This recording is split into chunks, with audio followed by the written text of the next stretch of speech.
សួស្តីបងប្អូនឥឡូវនេះមក unboxing ជាមួយនឹង AirTag របស់ Ukraine ដែលយើងប្រើបានជាមួយនឹង iPhone connect ជាមួយនឹងកម្មវិធី Find My របស់ Apple តែម្ដងណាហើយសម្រាប់ AirTag នេះគឺវាអាចជួយ tracking តាមដានបាទដែលយើងអាចប្រើប្រាស់ប្រចាំថ្ងៃជាពិសេសបងប្អូនអាចប្រើជាមួយនឹងបាទដូចជាសោឡានសោម៉ូតូសត្វចិញ្ចឹមអីណាឬក៏របស់មានតម្លៃផ្សេងបងប្អូន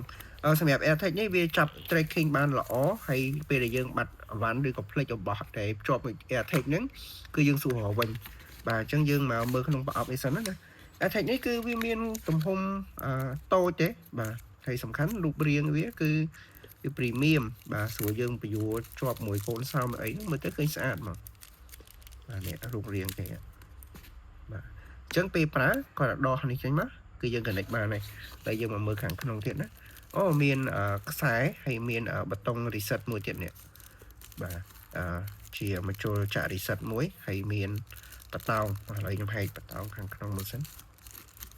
បាទអូខ្សែតានេះខ្សែយើងខ្ពស់ចាហេ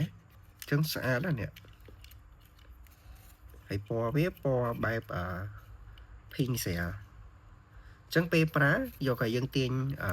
ស្ទះនេះចេញទៅគឺដំណើរការ AirTag បានហើយ